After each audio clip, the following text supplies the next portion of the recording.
Eu vou te contar uma história, cara, que eu passei por um problema bem complicado no início desse ano. Eu tive um problema de saúde muito sério. Eu tive um AVC. Não sei se tu soube disso, sabia? Não Não? sabia. Eu tive um AVC, cara. 36 anos, não bebo, não fumo, pratico esporte minha vida toda e tal, e eu tive um AVC. Comecei com uma dor de cabeça concentrada aqui atrás e tal. E sabe, né, cara, porra, trabalhei minha vida toda, 18 anos eu trabalhei numa grande empresa e, pô, era coordenador de planejamento dessa empresa e tal, cara, me dedicando pra caramba e levava em paralelo o canal e as coisas com o que vinha fazendo a empresa e tal. E aí começou essa dor de cabeça e tal, e aí, cara, eu falei pra minha esposa assim, pô, né, eu tô com uma dor de cabeça que tá incomodando. Aí ela pegou e me deu um remédio, tomei um remedinho e tal. Aliviou, mas não passou. Aí, cara, eu tomei mais remédio e tal, beleza, mas eu tava com aquela dor de cabeça que não passava e só aumentava. E aí, isso era final de semana, segunda-feira fui trabalhar com aquela dor de cabeça, terça-feira fui trabalhar e tal, também ainda incomodado com aquilo, mas tava horrível na terça-feira, isso em fevereiro, aliás. Fui para casa, que a minha esposa também teve um problema de saúde, daí eu fui para casa, almoço com ela. Quando eu tô indo pro trabalho de volta, no meio do caminho, eu tava com aquela dor de cabeça ainda violenta, mas era só aqui, brother, só aqui. E aí eu espirrei. Quando eu espirrei, Lutz, eu tava dirigindo, aquilo tudo escureceu na minha vista, cara. Escureceu. E aí voltou aquela luz, sabe quando aquele escurece, daí volta tudo claro, assim, aquilo doendo. Tipo assim, cara, onde é que eu tô? E tal. Aí foi a primeira vez que nessa situação que o jiu-jitsu me ajudou. Que o jiu-jitsu te coloca em situações do qual você tem que manter a calma. Então, nesse momento... Estresse de pressão, né? Nesse momento que eu tava dirigindo, porra, podia ter batido o carro, podia ter feito... Mas eu consegui me manter calmo nessa situação e mesmo ali não enxergando e tal, com muita dor, eu consegui ir até o hospital. Aí era uma rua em tese reta, assim, quase 2 quilômetros e tal. Eu consegui chegar lá, cheguei no hospital, passei a tarde toda no hospital, fiz um monte de exame e tal, não descobri nada. Deram remédio, passou a dor. Aí a médica disse assim, olha, você com o seu estado, a gente não encontrou nada, fiz tomografia e tal, mas a gente recomenda que você procure um neurologista. Beleza. Vou procurar nada, né, brother? Já passou, porra, o que eu tinha. Beleza, eu vou trabalhar, falei com minha esposa e tal. Aí minha esposa, ela é um pouco teimosa, né? E, graças a Deus que ela é teimosa. Então eu poderia não estar aqui. Ela disse assim, não, vamos investigar, vamos ver o que é isso aí, se tem plano de saúde e tal, tudo certo, vamos olhar o que é. Isso não é nada e tal, beleza. E aí ela começou a investigar e tal, tentando achar neurologista, consegui encontrar um senhorzinho lá. Aí eu fui lá no médico, expliquei tudo pra ele, e aí ele pegou, e aí daí voltou a dor de cabeça, voltou levezinha a dor de cabeça e tal. E aí eu fiz um monte de exame com o médico e ele não encontrou nada. Fiz ressonância, fiz um monte de coisa e tal, o médico não encontrou nada, exame de sangue, tomografia abdominal, porque ele achou que era não sei o que e tal, beleza. Não encontrou. Nesse meio tempo, depois de eu ter espirrado, eu já me ferrei com a vida toda. Por quê? Eu já não estava mais enxergando direito. Eu estava enxergando tudo embaralhado. Então imagina assim, cara, tem uma linha reta, eu olhava assim, ó, linha reta, aqui no meio vinha uma curva. Nossa. Quando eu tampava o olho esquerdo, vinha uma curva pro lado direito. Quando eu tampava o olho direito, a curva ia pro lado esquerdo. Então a imagem se cruzava. Então estava tudo embaralhado, eu não conseguia dirigir. E aí o que aconteceu? Eu comecei a ter tontura. Eu ficava em pé assim, me dava tontura, labirintite e tal, e eu comecei a não ouvir direito. Tudo isso depois daquela situação em que eu espirrei e me deu problema.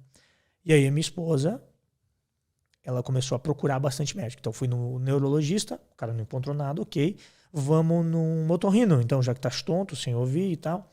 Vamos no otorrino, me levou pro otorrino. Eu fui lá, o cara fez um monte de exame, encontrou uma labirintite e tal, e tratamos a labirintite, ok. Mas sabe quando não resolve a parada? Não resolveu a parada? Isso já tinha ido uns 10 dias. E aí ela disse assim, cara, vamos procurar então um oftalmologista. Não tá enxergando direito, vamos olhar o que é esse olho aí. Cheguei no oftalmologista, o cara olhou, fiz alguns exames, ele olhou e disse assim, só um minutinho que a gente vai chamar aqui um especialista em retina, Aí foi lá, levou pro cara, fui lá no especialista em retina, conversou, ele fez um exame no meu olho e tal. Aí ele me chamou e disse, olha, você tá com papiledema. Papiledema é assim, pensa no olho é uma bola, né? Saca? Atrás do olho é ligado o nervo óptico. E aí o que acontece? Então o olho, ao fundo dele, ele é côncavo, né? É convexo e côncavo, né? Convexo do lado de cá e côncavo do lado de cá. Então é conectado ao nervo óptico aqui atrás, que entra a luz, a retina transforma em imagem, joga para o cérebro, o impulso nervoso joga para o cérebro e ele decodifica a imagem. E aí o que estava acontecendo com o meu nervo óptico? Ele estava entrando para dentro da retina. Nossa. Caralho. E aí o que acontece? Quando ele vinha no exame dele, em vez de olhar a retina assim, ele olhava a retina aqui, fazia uma bola e aí vinha para o resto. Então isso ele chamava de papiledema pseudotumor. Ele está se comportando como um tumor, né? Mas ele não é um tumor, é um papiledema. E aí ele disse assim, olha, isso aqui é ocasionado em 99,9% das vezes por pressão intracraniana. E aí eu não posso fazer nada aqui, você primeiro precisa tratar a pressão intracraniana com um neurologista, que daí a gente não vai tentar identificar o que era. E daí, se não regredir, aí a gente vê o que faz. Vai com essa carta aqui, ele fez uma carta escrita à mão, urgente, bem assim, urgente, no neurologista, porque isso aqui pode te deixar cego. Eu me caguei todo, né? Aí eu fui pro neurologista, cheguei lá com essa carta, aí o mesmo neurologista, daí me revirou de tudo quanto é jeito. Fez mais um monte de ressonância e tal. E angiorressonância com contraste de um tipo, não sei o que, um monte de coisa lá e tal. E aí, depois também de mais alguns dias, ao final da ressonância, eu tive a informação. O médico pegou aquilo, né? Olhou e disse assim, agora não é mais comigo também. Vou ter que te indicar para um neurocirurgião. E aí me indicou para um neurocirurgião. Eu vou encurtar um pouco a história. Cheguei no neurocirurgião. O cara olhou aquilo e disse assim, Jaime, você tem 2 notícias para te dar. Bem estilo filme americano. Tenho 2 notícias para te dar. Uma boa e uma ruim. A ruim, meu amigo, é que você teve um AVC. E a boa é que ele é tratável. E a melhor ainda é que eu consigo tratar. Ele é tratável com cirurgia. Só que tem mais notícia ruim que a gente não pode fazer agora, que está no meio da pandemia, então a gente vai ter que esperar para os hospitais fechados. Isso foi em março desse ano. Hospitais fechados e tal. A gente não pode fazer isso agora e tem que fazer depois. E você vai tomar um remedinho aqui, um remédio e tal. E você tem que é repouso absoluto. Absoluto. Absoluto. Nem subir escada você pode. Porque qualquer situação dessa pode provocar uma ruptura e aí sim um derrame e tal assim. E aí, cara, o jiu-jitsu me ajudou nesse processo inteiro, tá? Nesse processo inteiro. Eu usei jiu-jitsu, golpe de jiu-jitsu nisso? Não usei jiu-jitsu. Mas, cara, eu tinha controle emocional para lidar com isso, com notícia, porque não é fácil você receber uma notícia dessa. Né? Assim, porra, irmão, o médico olhou para mim assim, depois da cirurgia eu tava com uma estenose, que eles chamam estenose, tem uma veia, a artéria leva o sangue para os órgãos e a veia devolve para o coração. Então a minha era na veia, então na veia tinha uma estenose de 95%. Estenose é um encurtamento, então tipo um bloqueio. Entendi. De 95%. Então por 5% eu não estava morto ou em coma. Né? Caralho. Então assim, o médico, depois de ter feito a cirurgia e tal, o médico olhou para mim e disse assim, cara, para você estar pior do que você estava só se você estivesse em coma. Nossa. E aí o que eu aprendi com isso, Lutz? Eu acredito em Deus. Eu acredito que Deus olhou para mim e falou assim, eu cheguei até uma beira, cara, de um lugar que assim, se eu olhasse para a direita eu ficava cego. Se eu desse um passo a mais eu morria. Se eu ficasse pro lado direito, podia ter sequela em função do AVC, podia não estar andando, podia estar com o lado direito paralisado, podia estar todo ferrado. Deus pegou no meu braço e disse assim, tá vendo isso tudo aqui? Vou te dar mais uma chance, vem cá. E aí me tirou disso e hoje eu não tenho absolutamente nada. Nossa, que foda. Eu passei por isso sem ter nada. Eu não tive sequela alguma por isso.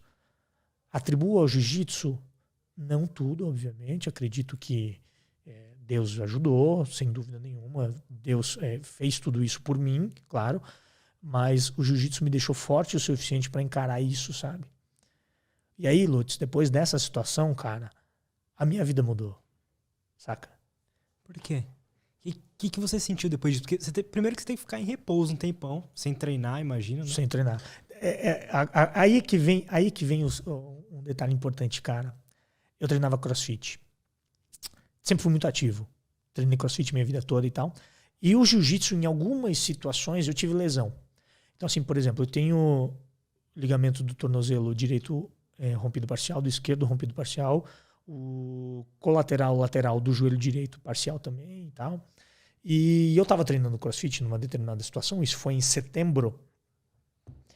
E eu fiz um movimento no CrossFit lá e eu acabei botando peso demais. O CrossFit, ele lesiona porque você acaba botando mais peso do que deveria e quer terminar mais rápido e acaba fazendo merda. Entendeu? É isso que acontece. O pessoal diz que CrossFit lesiona porque quem está fazendo muitas vezes é responsável. Eu fui irresponsável quando fiz aquele movimento, não devia ter feito.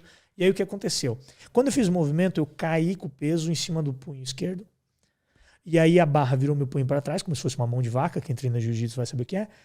Como se fosse uma mão de vaca e eu machuquei o punho. Machuquei o punho sério. E rompi ligamento também. E aí, em setembro, eu pensei assim, cara, porra, por que de novo, cara? Por que de novo, cara? Porra, lesionar o punho de novo, lesionei, rompi ligamento do tornozelo, do joelho, não sei o que, eu rompi. Aí eu tive que parar de treinar em setembro. Então eu parei de treinar CrossFit e parei de treinar jiu-jitsu. E aí o que aconteceu? Em janeiro, fevereiro, quando aconteceu, eu já não estava mais treinando. Então o que acontece, cara? Muitas vezes a gente pergunta para Deus e olha assim e diz o seguinte, cara, por que isso comigo agora? E a gente não entende o plano dele, saca? Uhum.